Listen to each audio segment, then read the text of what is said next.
Good afternoon. My name is Daniel Smith, and I'm speaking to you from the College of New Rochelle, just north of New York City. I'm a professor of English here at the college.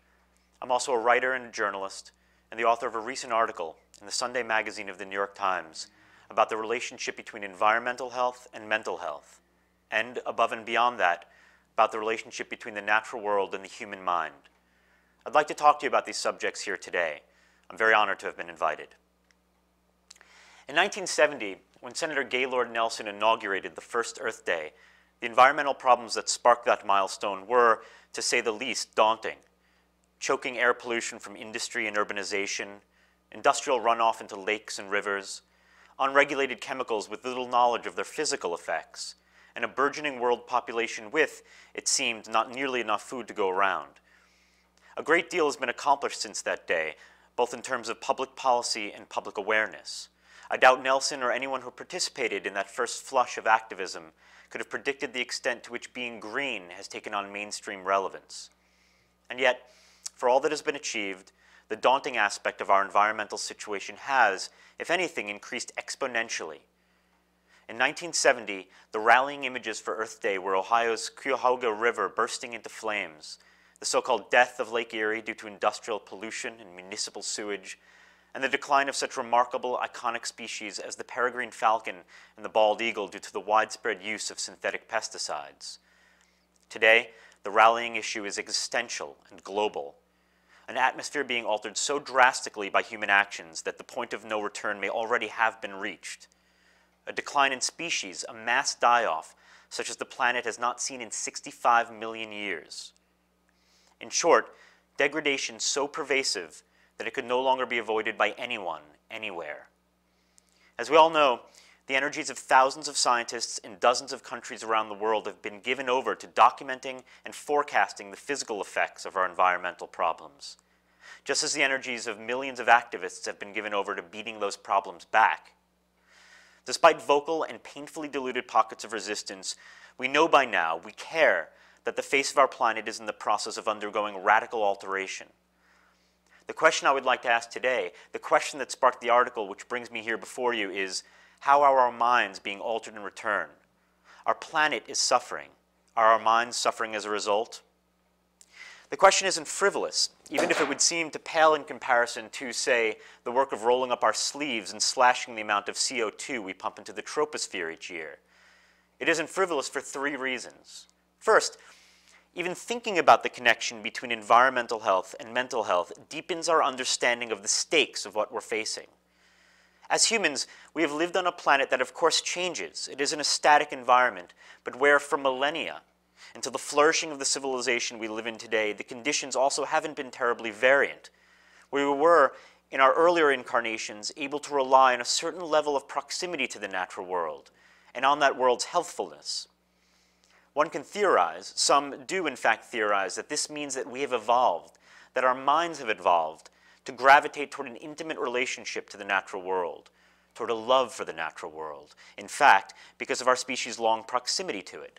A proximity that was so great, in fact, that we evolved with the instinctive knowledge that there is no dividing line between us and nature, that we are just one component in a complex and diverse ecological system. What follows from all this is the idea, the very troubling idea, that when we damage the environment, we are by definition damaging ourselves as well. That we are assaulting a part of us, the primal bond between humankind and nature that is deep, historical, and irrevocable. You can see the effects of this assault pretty clearly in those instances today where the violence done against the environment is dramatic and inescapable. About a year ago, I traveled to Australia to see firsthand how coal mining had affected the residents of the Upper Hunter Valley, not far inland from the country's eastern coast. The Upper Hunter Valley was at one time one of the most beautiful parts of that country, lush, bucolic, a sort of pastoral Eden. Then coal was discovered beneath the ground. Then, over the past 2 or 3 decades, companies began to extract that coal at ever-increasing rates. The predominant means of extraction has been open pit mining, in which chemical explosives are used to blast apart soil, settlement, and rock to reach the seams of fossil fuel beneath.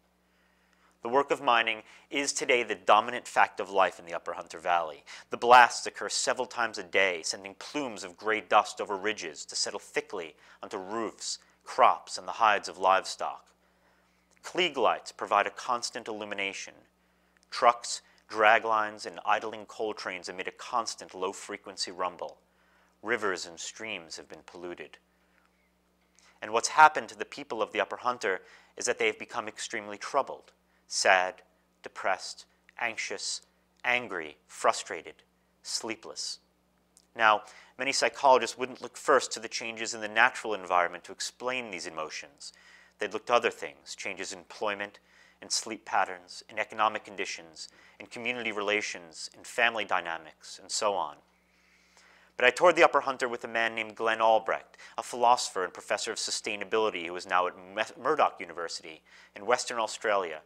And Albrecht's theory, having studied these residents very closely, was that what the residents were experiencing was not due primarily to their home or work or community lives, but that it was due fundamentally to a sense of loss that they felt, a loss of a good and clean and healthy and familiar environment, one that they know and that they have been connected to.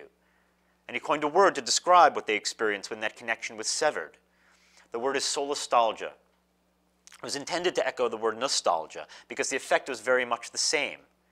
Many years ago, during World War II, nostalgia was thought of as a psychiatric syndrome. Soldiers would go away to fight, and they would become, before any fighting even occurred, anxious and depressed and paralyzed. And sometimes they would be discharged because of this experience of nostalgia, homesickness. Glenn Albrecht's idea was that what these residents of the Upper Hunter was experiencing was exactly that, with one major difference. They'd never left home. They weren't sad and depressed and anxious and angry because they were no longer living in the place that they recognized and felt comfortable in, but because the place that they recognized and felt comfortable in had changed under their feet. They were homesick, but they were homesick while they were still at home. Beyond this, Albrecht believes solastalgia isn't simply a condition that affects people who live near mines or Superfund sites or lakes that have been polluted. It is, because of the globalness of the problems we face, something that affects all of us. This isn't something that is easily subject to empirical testing, of course. This isn't an idea for which you can easily gain scientific evidence, and so it can be controversial. However, it's interesting to note that what happened to solastalgia once Albrecht introduced the idea is that it spread. It spread everywhere. News media all over the world picked up on it. People picked up on it. Artists picked up on it. Musicians picked up on it. They picked up on this term because it seemed to describe something that they were already feeling about what was happening to the world. The planet was changing, and they felt all these things that the residents of the Upper Hunter felt: sadness, paralysis, anxiety, anger, despair.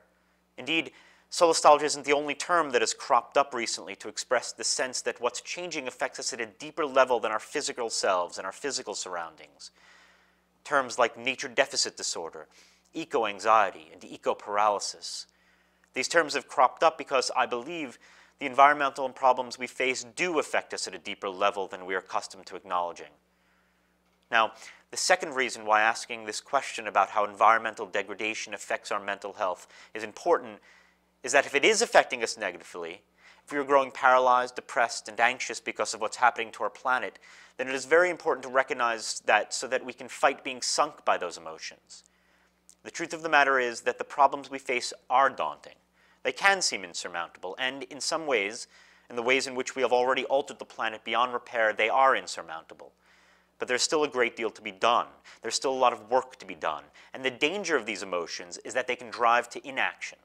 Grief, despair, sadness, anxiety, these feelings can stop us in our tracks, and we cannot be stopped in our tracks. These feelings are positive in that they are signals that we are connected to the planet, that we have a stake in what happens to it. But they are negative if we do not see them as the signals they are, if we mistake them for endpoints rather than dispatches from our minds telling us that we must redouble our efforts. This point was expressed very well in a recent essay by Bill McKibben, the environmental journalist and climate change activist. McKibben attended the recent climate talks in Copenhagen, and before the conference began, he went to a service at one of Copenhagen's main Lutheran cathedrals. The cathedral was filled with writers and scientists and activists and holy men, And, as McKibben writes, before the service started, dozens of choristers from around the world carried 3 things down the aisle and to the altar: pieces of dead coral bleached by hot ocean temperatures, stones uncovered by retreating glaciers, and small, shriveled ears of corn from drought-stricken parts of Africa. And he wept. For an hour he wept. He wept because after all that he and others had done, after all the fighting, there was still so much to be done. He wept because the scale of the problem was so terrifying and heartbreaking. He wept because he has children, and he worries for the future they are going to inherit. And then he stopped weeping, because just to weep would mean to have no say in that future. Just to weep would mean to give in to the terror and the heartbreak. So no more tears, he wrote. Not now, not while there's work to be done. Pass the Diet Coke, fire up the laptop, grab the cell phone.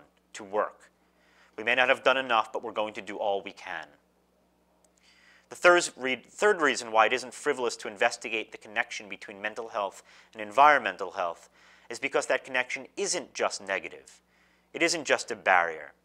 If there is truly a primal bond between the mind and the natural world, if we do possess what the field known as ecopsychology refers to as ecological unconscious, then recognizing and doing honor to this bond will be part and parcel of our salvation. Our salvation will entail seeing that the idea that we've inherited of this barrier between us and what is outside of us is illusory and destructive to all involved. It will entail thinking about our minds in a different way. This isn't a new idea.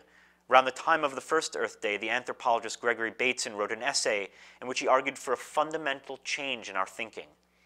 Quote, "When you narrow down your epistemology and act on the premise, what interests me is me or my organization or my species, you chop off consideration of other loops of the loop structure," Bateson wrote. You decide that you want to get rid of the byproducts of human life and that Lake Erie will be a good place to put them. You forget that the eco-mental system called Lake Erie is a part of your wider eco-mental system, and that if Lake Erie is driven insane, its insanity is incorporated in the larger system of your thought and experience. Today, Glenn Albrecht is one of the people taking up the mantle of this way of thinking. As a follow-up to his work on Soulless Toldja, he has looked for a region of the world where the conditions are the mirror image of the conditions in the Upper Hunter. He has found one in the Cape to Cape region in Western Australia. The Cape to Cape is similar to the Upper Hunter in that it was once a lush and bucolic area. It is different in that it has remained that way. There are any number of factors that could have allowed the Cape to Cape region to stay relatively unsullied: geographic, political, historical, economic.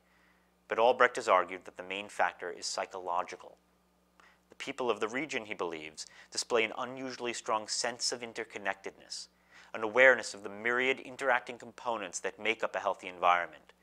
And he has come up with another term to encapsulate this idea. He describes the Cape to Cape region as a study in, quote, soulophilia, the love of and responsibility for a place, bioregion, planet, and the unity of interrelated interests within it. When I wrote my article on Albrecht's work, I expressed skepticism that soulophilia would have the same widespread success as Soulless Toldja. Will soulophilia have the broad appeal of Soulless Toldja, I asked? It seems unlikely. Soulless Toldja described an emotional response to environmental degradation that, in the age of climate change, feels universal. Soulophilia describes a psychological foundation for sustainability that seems to depend on already having the values that make sustainability possible. But it appears now that I might be proven wrong. Internet hits on the concept have increased in just a few months from 0 to more than 5,000. People are getting interested. I've been invited here today in part because of interest in that term.